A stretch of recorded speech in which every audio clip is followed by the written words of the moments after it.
Bien, vamos a continuar con el análisis de esta pieza. En este caso vamos a hacer dos estudios. Vamos a hacer un estudio estático y vamos a hacer un estudio de frecuencia o un estudio de vibración. Con la finalidad de definir si con el material y las características geométricas que tiene esta pieza va a soportar de manera segura las cargas a las cuales va a estar sometida. Por lo tanto, pues lo que vamos a hacer vamos a ir primeramente a complementos de SolidWorks.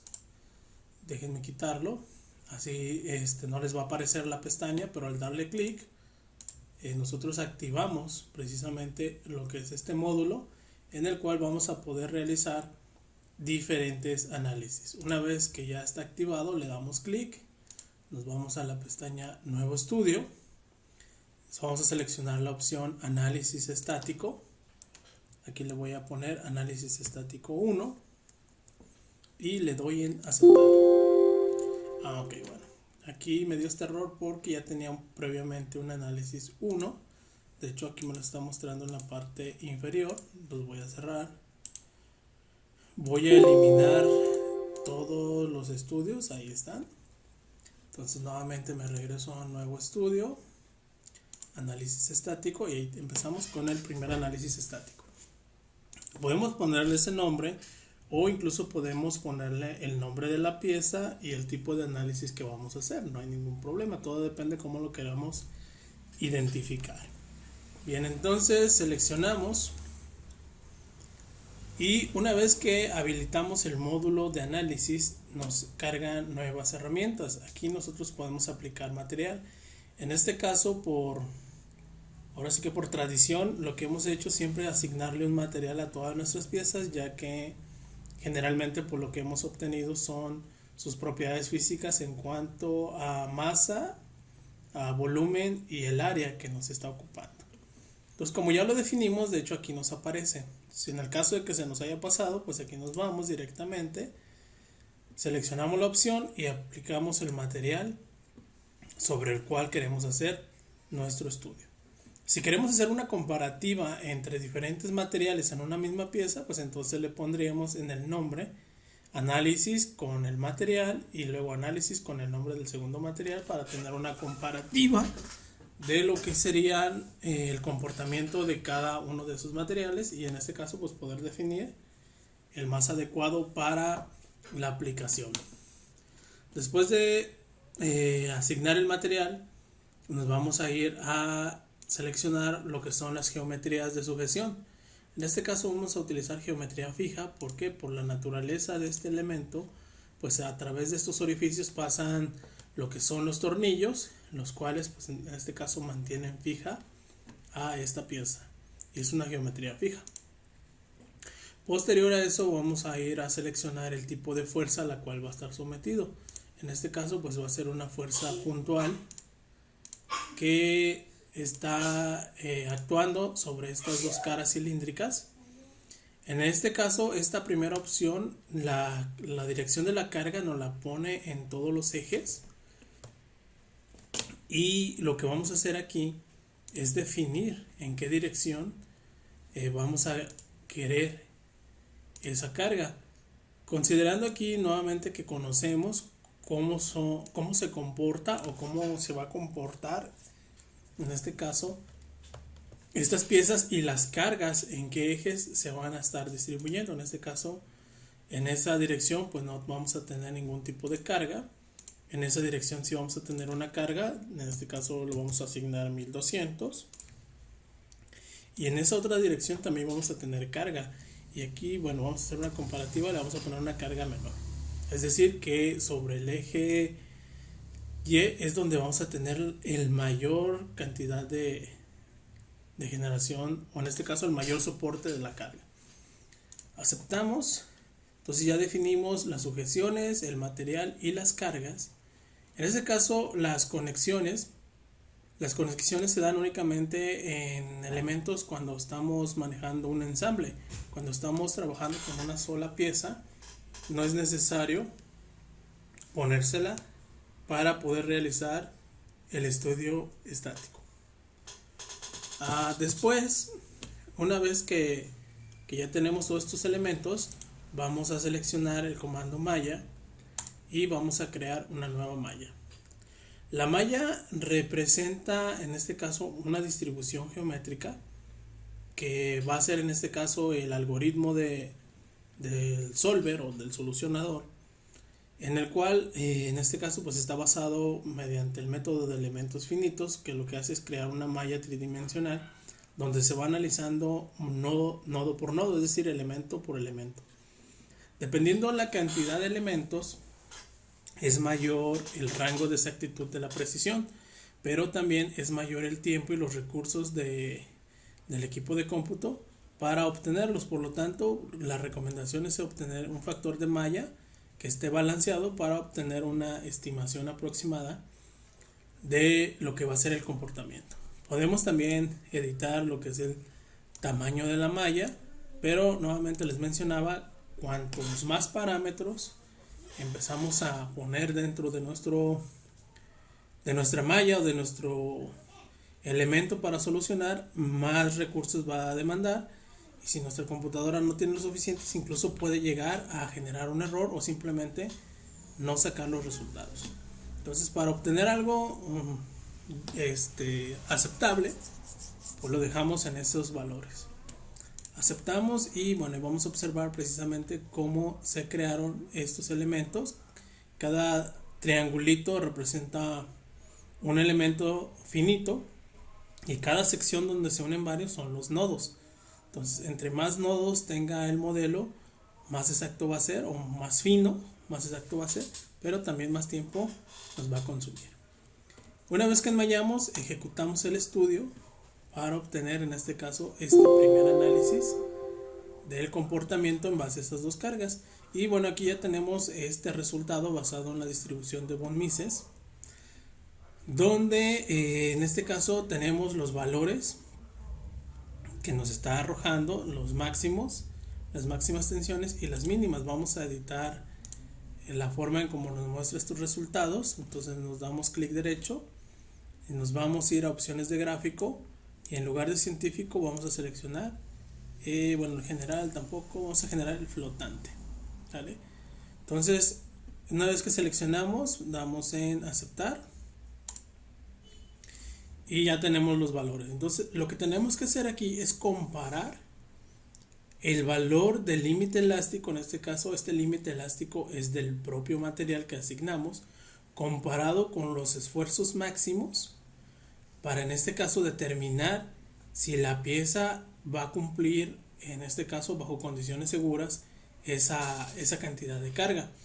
Acá tenemos 86.850.000, que sería lo máximo, el esfuerzo máximo, y el límite elástico está en 27. Por lo tanto, en estos puntos va a exceder casi por 4 veces lo que es el comportamiento o el esfuerzo máximo que va a sufrir en este caso este material. Por lo tanto, entonces en estos puntos posiblemente empecemos a tener lo que son fracturas o fallas en este material, lo cual puede comprometer precisamente de manera estructural este elemento. Entonces es una manera en cómo vamos analizando estos valores. También nos da lo que es el valor del desplazamiento en milímetros, qué partes del componente se van a desplazar. En este caso pues los desplazamientos son mínimos y no los vamos a observar a simple vista. Si tuviéramos una cámara que nos detectara esas deformaciones, pues lo veríamos precisamente a través como de este tipo de colores. Y tenemos la deformación unitaria, que en este caso pues está relacionada directamente con la distribución de esfuerzos, donde observamos en qué puntos vamos a tener precisamente esos nodos que debemos analizar, cómo debemos modificarlos para asegurar o disminuir precisamente lo que son esas zonas rojas. Aquí también podemos obtener lo que es el trazado del factor de seguridad. Entonces nos vamos a poner en automático por el momento y observamos aquí, también vamos a configurarlo que nos lo muestre de manera general. Entonces aquí observamos precisamente el comportamiento que va a tener en este caso el factor de seguridad con el resto de la pieza. En este caso, pues en la mínima es de 0.317 y el máximo es de 141. Observamos que son muy pocas zonas donde vamos a obtener un factor de seguridad alto, es decir, que nuestra pieza, así como está en color rojo, está en una zona que no es segura, y esto precisamente lo relacionamos con este valor. Si observamos, estos valores que tenemos en rojo están comprometiendo lo que es nuestra pieza. Por lo tanto, pues debemos hacer el análisis entre estos dos para poder definir que nuestra pieza va a ser segura o no va a ser segura en estas condiciones de trabajo. Aquí pues lo que podemos hacer es, quizás en lugar de utilizar ese material, utilizar un material diferente, quizás un acero con características de rigidez y resistencia mucho mayores a lo que sería el aluminio. O en este caso utilizar un aluminio o una aleación de aluminio diferente para determinar el comportamiento. Por lo tanto, en este caso debemos de tener cuidado con esos dos valores. De acuerdo con los estudios, nos dice que el valor de seguridad debe estar por lo menos en 1, es decir, la relación que existe entre el esfuerzo máximo que está sufriendo la pieza con respecto al límite proporcional o límite elástico del material, en este caso esa es la relación para determinar el factor de seguridad. Entonces esa relación, ese resultado que nos da, no debe ser menor a 1. ¿Para qué? Pues para que esté seguro. Siempre debe ser 1.52, y en algunos casos, por ejemplo en el sector aeronáutico y en lo que es la automotriz, incluso llegan a utilizar valores de hasta 10 o más con respecto al factor de seguridad, es decir, que debe soportar 10 veces más lo que es en este caso el límite elástico del material para, en este caso, recipientes que están a presión. Por lo tanto, bueno, entonces estos dos resultados nos dan aquí a entender que debemos hacer una modificación en este elemento para que trabaje de una forma más segura a como lo tenemos actualmente. Bueno, este es el caso de estos resultados. Nosotros aquí vamos a generar un informe para pues tenerlo aquí como evidencia, y podemos poner el nombre de la persona que realizó, en este caso, este estudio, este informe. Podemos agregar la compañía o la institución y algunos datos más. Podemos poner aquí una descripción, etcétera, etcétera, etcétera. En este caso, también nosotros podemos seleccionar la ruta donde queremos que se guarde nuestro informe. Yo lo voy a mandar aquí a esta carpeta de diseño ingeniería asistido, y como nombre pues le voy a dejar ese, análisis estático 1. Entonces con esto le damos clic en publicar y va a empezar a generar nuevamente lo que es el reporte de este primer análisis estático. Una vez que termina, pues ya aquí nos lo muestra en Word para poder incluso hacer algunas ediciones en cuanto a los nombres, correcciones ortográficas o incluso agregar más información de lo que es este informe. Entonces aquí pues tenemos nuevamente todas las variables y los parámetros que nosotros programamos, y tenemos pues también lo que son las imágenes y resultados de cada uno de los, en este caso, de las gráficas que nosotros generamos para nuestro informe. Podemos poner aquí una conclusión, lo que evaluábamos, que se muestran zonas que pueden comprometer la integridad estructural, por lo tanto se sugiere hacer un estudio o proponer un material quizás más resistente. Entonces, bueno, guardamos este informe, y ahora lo que vamos a hacer es crear otro estudio. Perdón, aquí le di en crear un nuevo estudio. Nos vamos a ir a crear un nuevo estudio, pero ahora vamos a hacer un análisis de frecuencia. Este análisis de frecuencia o de vibración, lo que se busca es nuevamente checar en qué frecuencias nuestra pieza va a ser insegura. ¿A qué me refiero con esto? De acuerdo a los teóricos, todo material por su naturaleza y su composición tiene una frecuencia natural, la cual pues tiene cierto nivel de hertz. Ya sabemos que la frecuencia o ciclos por segundo, pues sus unidades son hertz. Entonces, cada material tiene esa frecuencia natural. Se ha demostrado con diferentes estudios que si un elemento vibra dentro de lo que es su frecuencia natural durante mucho tiempo, empieza a generarse un efecto denominado resonancia. La resonancia lo que va a provocar es precisamente una vibración a tal punto que puede llegar a romper al material. Por lo tanto, en piezas que van a estar sometidas a esfuerzos, movimientos o que van a estar en contacto con elementos que giran o que tienen cierta oscilación, se debe hacer este tipo de estudios para determinar en qué niveles de frecuencia se van a acercar a lo que es su frecuencia natural, de tal manera que puedan llegar a comprometer la estabilidad estructural del mismo. Por lo tanto, una vez que nosotros determinamos esas frecuencias y observamos su comportamiento, podemos nuevamente empezar a proponer modificaciones en su diseño, desde, en este caso, optar por un material que tenga unas condiciones o unas propiedades diferentes a, en este caso, los metales. Nuevamente aquí pues tenemos que hacer o recordar nuestras clases de materiales y recordar que en los elementos sólidos las vibraciones viajan más rápido que en elementos que tienen un comportamiento elástico, es decir, llegan a amortiguar.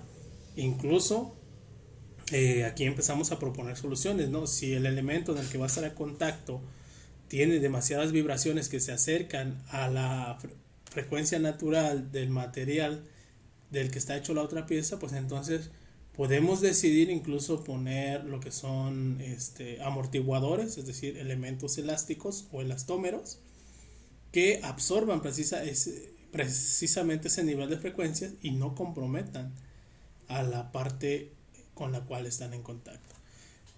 Bueno, entonces aquí para hacer este tipo de estudios, lo que vamos a hacer es el mismo procedimiento.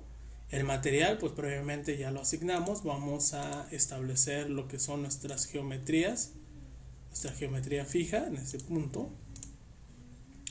Aquí pudiéramos poner una carga, pero con pruebas que yo ya he realizado, al asignar una carga,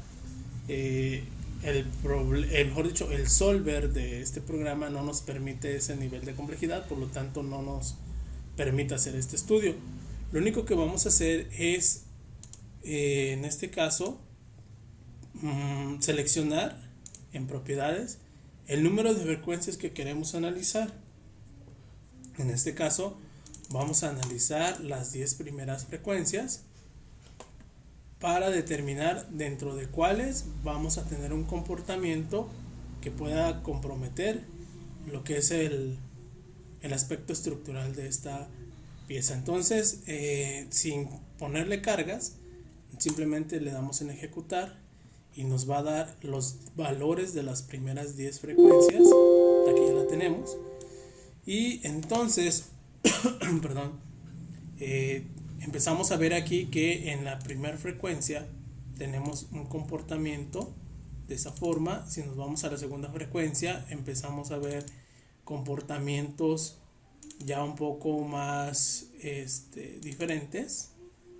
Entonces, estos valores, ahí tenemos otra frecuencia, tenemos otras frecuencias que observamos precisamente cómo pueden llegar a, en este caso, comprometer o generar esfuerzos extras en lo que es nuestro componente. Por lo tanto, pues debemos de tener cuidado de que en este caso estos elementos no sobrepasen este nivel de frecuencia para que se mantenga, en este caso, de manera segura, con un comportamiento similar a lo que sería el análisis de tensión, que aquí lo vemos. Si se fijan, ese comportamiento es un tanto similar a eso, a lo que es esa frecuencia. En algunos casos, para cada sector de construcción, se debe establecer bajo qué condiciones o para qué frecuencias debemos estar diseñando. Para el sector automotriz, si bien recuerdo, creo que se diseñaba para que trabajen por arriba de los 150 Hz. Por lo tanto, pues debemos estar checando esos valores, ¿no? Y en este caso, pues poder definir qué acciones de corrección vamos a realizar para que nosotros tratemos de amortiguar lo que es ese comportamiento de resonancias. Entonces, bueno, aquí observamos nuevamente que con este estudio pues vamos complementando lo que es la información respecto al principio de funcionamiento que va a tener una pieza de acuerdo a su naturaleza, de acuerdo a su material y a cómo va a estar en la realidad soportando cargas. Aquí pues también vamos a generar un informe. Igual le ponemos aquí quién generó ese informe. Y le vamos a poner también la compañía.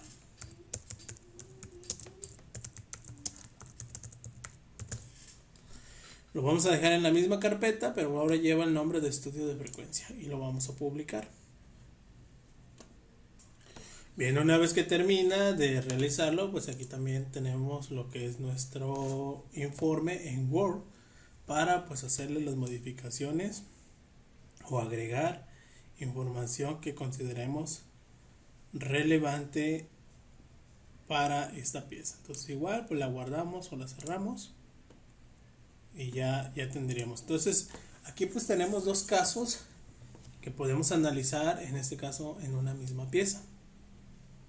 Entonces esta es la manera en cómo realizamos análisis estáticos y análisis de frecuencias en piezas. Si nosotros vamos a cambiar el material, pues incluso podemos seguir agregando estos estudios para, como les mencionaba al principio, tener una comparativa entre diferentes materiales y en este caso poder decidir cuál es el más apropiado para el elemento en base a cómo va a estar funcionando.